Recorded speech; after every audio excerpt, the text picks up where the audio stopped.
अनंत सिंह जिस जेल में बंद हैं, वहां पुलिस ने क्यों मारी छापेमारी। पटना के बेउर जेल में रविवार शाम को दानापुर एएसपी के नेतृत्व में बिहार पुलिस के जवानों ने छापेमारी की। मोकामा के पूर्व विधायक अनंत सिंह उर्फ छोटे सरकारी इसी जेल में बंद है। बताया जा रहा है कि यह छापेमारी लॉ एंड ऑर्डर को ध्यान में रखकर किया गया है।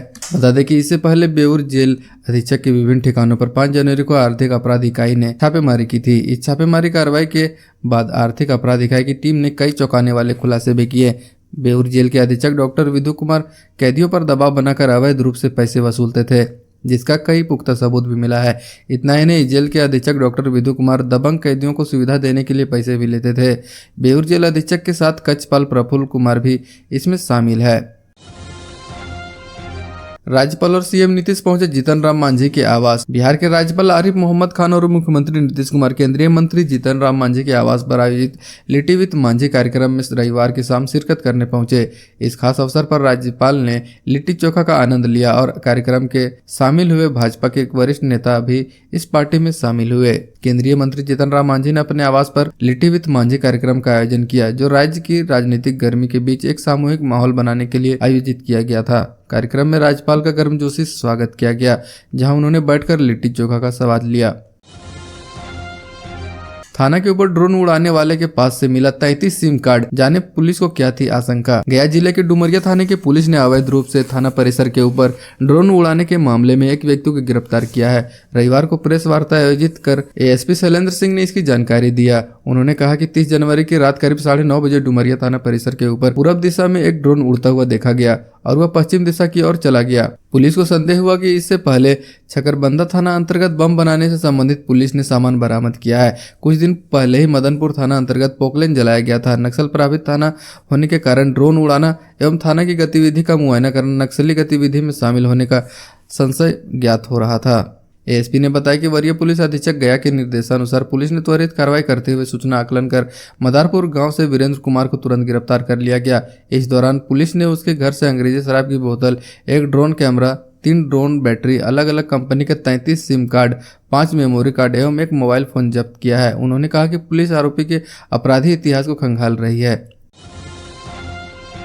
13 साल से फरार नक्सली गिरफ्तार। सैकड़ों कांडों में थी पुलिस को आरोपी की तलाश। 13 साल से सैकड़ों कांडों में फरार चल रहे नक्सली को आमस पुलिस ने औरंगाबाद जिला के मदनपुर से गिरफ्तार किया है। रात्रि को प्रेस कॉन्फ्रेंस कर इसकी जानकारी एएसपी शैलेंद्र सिंह ने दिया। उन्होंने कहा कि गया पुलिस को गुप्त रूप से सूचना मिली थी कि कई कांडों में वांछित फरार चल रहा नक्सली औरंगाबाद जिला के सलैया थाना क्षेत्र अंतर्गत राजा बेघा गांव निवासी राम परवेश यादव मदनपुर में है। सूचना के बाद वरीय पुलिस अधीक्षक ने तत्काल एक विशेष टीम गठित किया, जिसमें एएसपी शेर घाटी 1 के साथ मिलकर आमस थाने के पुलिस एवं अन्य कर्मी को शामिल किया गया। इसके बाद पुलिस मदनपुर छापेमारी करने पहुंची तो एक व्यक्ति को पुलिस बल को देखकर भागने का प्रयास करने लगा, जिसे सशस्त्र बल के सहयोग से पकड़ लिया गया।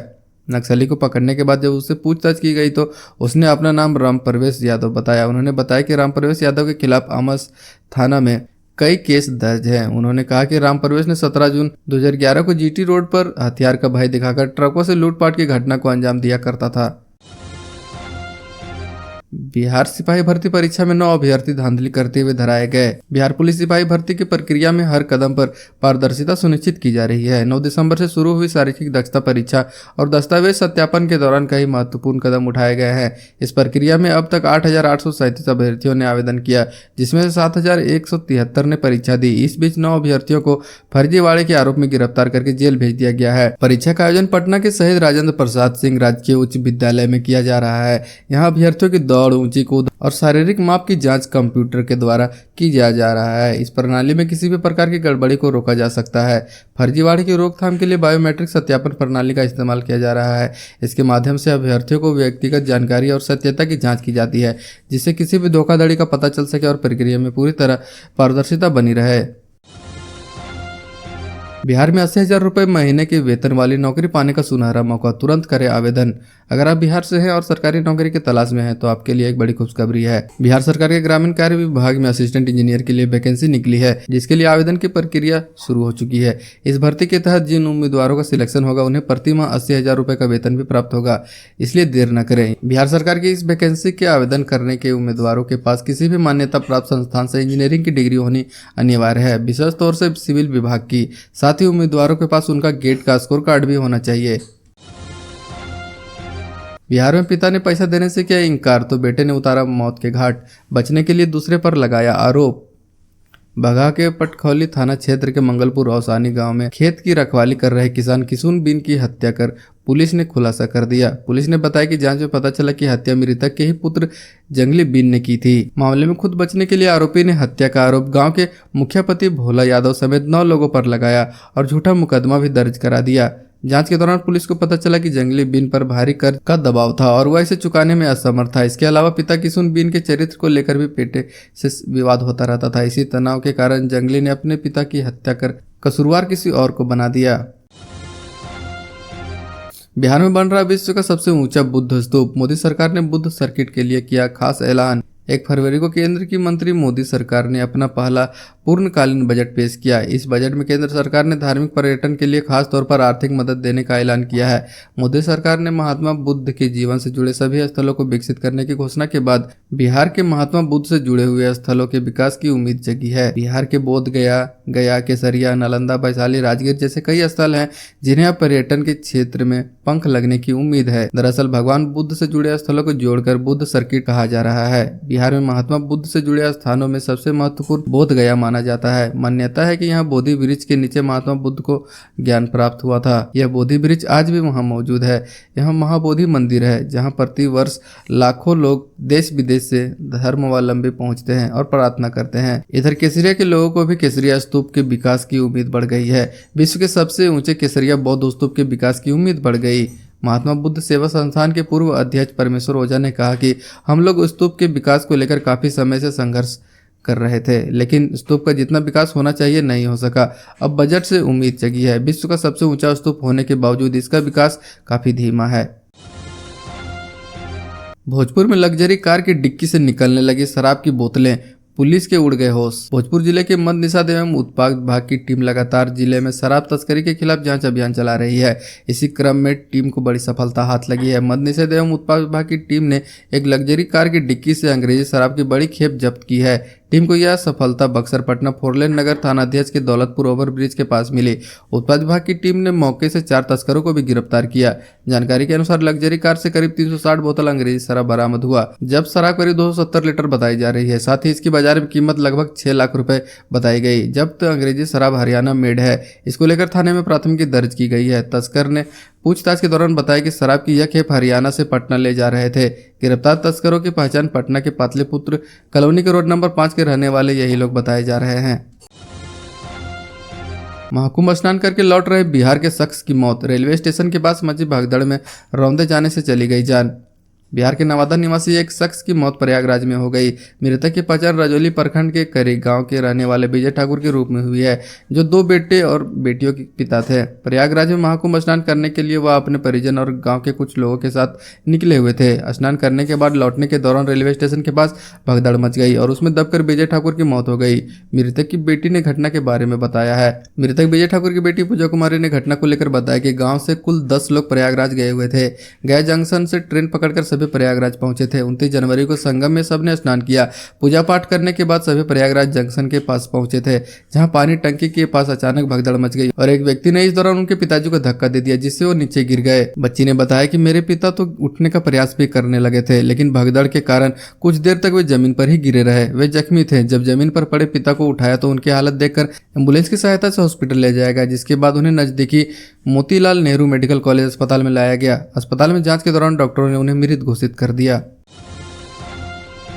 परीक्षा केंद्र का गेट हुआ बंद तो लड़की ने खोद दी सुरंग। बिहार से एक ऐसा वीडियो वायरल हो रहा है जिसे देखकर आपको भी हंसी आ सकती है, साथ ही आप चौंक भी जाएंगे। दरअसल ये घटना 1 फरवरी से बिहार बोर्ड 12वीं की परीक्षाएं शुरू हो गई और कल पहले ही दिन बिहार से एक ऐसा वीडियो सामने आया जिसने सोशल मीडिया पर सबको सोच में डाल दिया। दरअसल परीक्षा में यह नियम होता है कि आपको आधे घंटे पहले परीक्षा केंद्र में प्रवेश करना होता है, अन्यथा गेट बंद कर दिया जाता है। ठीक ऐसा ही कुछ हुआ। एक छात्र जब परीक्षा केंद्र पर पहुंची तो गेट बंद हो चुका था। तब उसने एक ऐसा जुगाड़ निकाला जिसे देखकर आपको भी हंसी आएगी। उस लड़की ने गेट के नीचे मिट्टी की खुदाई शुरू कर दी और थोड़ी देर में उन्होंने वहां इतनी जगह बना ली कि वो उस जगह के अंदर घुस सके और देखते ही देखते वह गेट के नीचे छोटे से जगह के अंदर चली गई।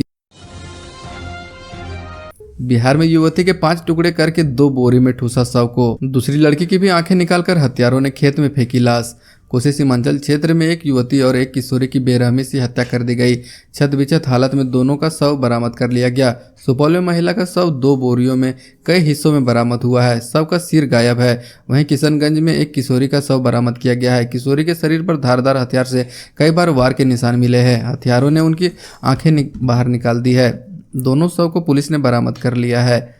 सुपौल के नदी थाना क्षेत्र अंतर्गत कदमहा पंचायत के वार्ड नंबर 11 स्थित परडी गांव में बिहुल नदी किनारे एक युवती का शव बरामद किया। युवती का शव 2 बोरियों में बंद मिला। युवती के शरीर के 5 टुकड़े कर दिए गए थे और बोरे में बंद करके नदी किनारे फेंक दिया गया था। जब ग्रामीणों को तेज दुर्गंध आने लगी तो वहां भीड़ लगी। बोरियों में शव के टुकड़े मिले तो पुलिस को इसकी सूचना दी गई। नदी थानाध्यक्ष अमित कुमार टीम के साथ घटनास्थल पर पहुंचे। लगभग 100 मीटर के दायरे में 2 अलग अलग बोरियों में शव के टुकड़े पुलिस को मिले। शव जिस तरह फूल चुका था उससे अंदाजा लगाया जा रहा है कि करीब सप्ताह भर पहले हत्या की गई होगी। वहीं पुलिस अब शव की सिर की तलाश कर रही है और आसपास के क्षेत्रों में गुमशुदगी की रिपोर्ट खंगाल रही है। मुजफ्फरपुर में 3 बैंक लुटेरा को दरोगा ने खेत में 7 किलोमीटर खदेड़कर दबोचा। साहिबगंज के राजेपुर ओपी पुलिस ने 7 किलोमीटर खेत में खदेड़कर 3 बैंक लुटेरों को गिरफ्तार किया। तीनों अपराधी मुंह बांधकर बल्थी स्थित एक बैंक के पास पहुंचे थे, लेकिन पुलिस की गश्त देकर बाइक घुमाकर ग्रामीण सड़क की ओर भागने लगे। दरोगा मुन्ना यादव ने अपनी जान की बाजी लगाकर खेत में रास्ते खदेड़कर दोनों को दबोच लिया। पकड़े गए अपराधियों की पहचान साहिबगंज थाना क्षेत्र के नवलपुर निवासी विकास कुमार और पन्नालाल सहनी के रूप में की गई है। पुलिस ने उनके पास से 2 कट्टा, 4 कारतूस, 1 खोखा, 3 मोबाइल फोन और 1 बाइक बरामद की।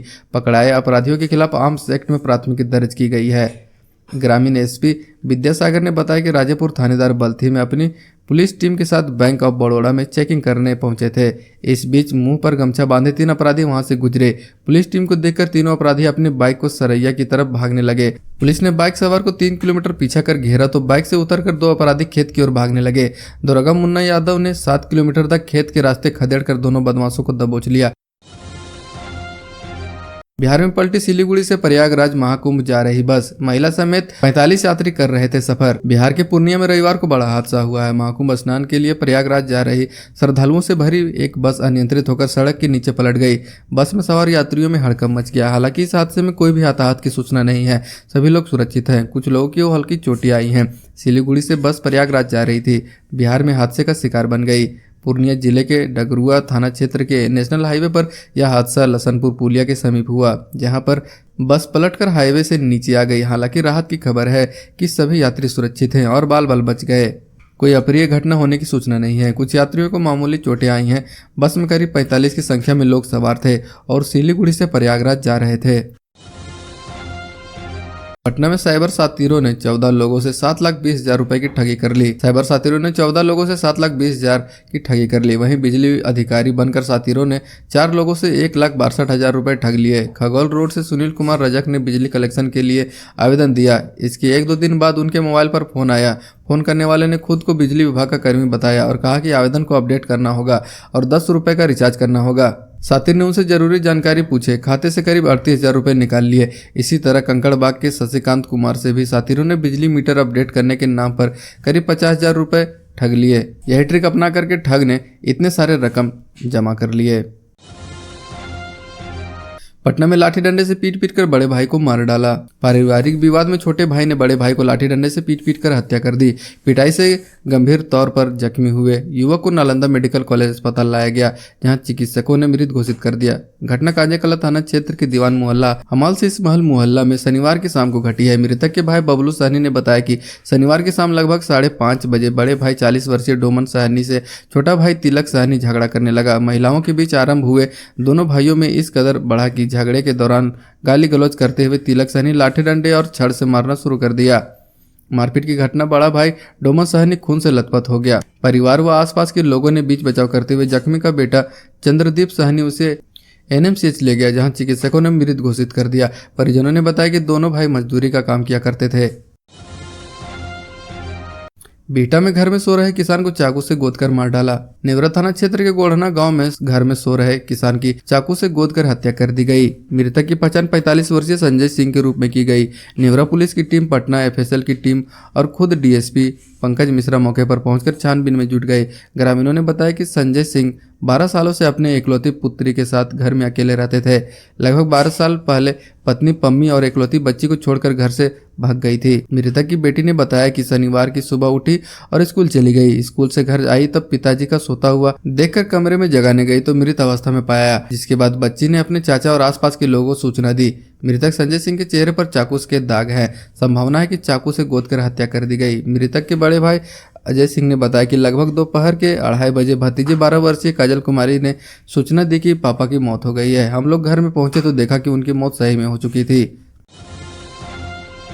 पटना में कार चालक को पीटकर 50,000 कैश और मोबाइल लेकर भागे बदमाश। दीघा थाना क्षेत्र के गेट नंबर 88 के सामने मरीन ड्राइव पर स्कॉर्पियो सवार बदमाशों ने सवार युवक के साथ मारपीट की। इसके बाद युवक के कार की चाबी, मोबाइल व 50,000 कैश छीनकर फरार हो गए। इस संबंध में वैशाली के महानार के राहुल कुमार ने दीघा थाना में मामला दर्ज कराया। पीड़ित ने बताया कि वह पीएमसीएच से वापस दीघा की ओर जा रहे थे। इसी दौरान तेज रफ्तार स्कॉर्पियो ओवरटेक कर कार से टकरा गई। इसी दौरान बहस के बाद मैं कार लेकर आगे बढ़ा। गेट नंबर 88 के पास पहुंचा ही था कि स्कॉर्पियो समेत 2 और कार सवार लोगों ने कार का ओवरटेक करके रोक दिया। इसके बाद कार से उतारकर मारपीट करने लगे। दोस्त के बीच बचाव के बाद सभी ने मारपीट करना बंद किया। इसके बाद कार की चाबी, मोबाइल और 50,000 कैश लेकर भाग गए। घटना की जानकारी दोस्त के मोबाइल से दी, जिसके बाद परिजन आए और फिर थाना पहुंचकर मामले को दर्ज कराया गया।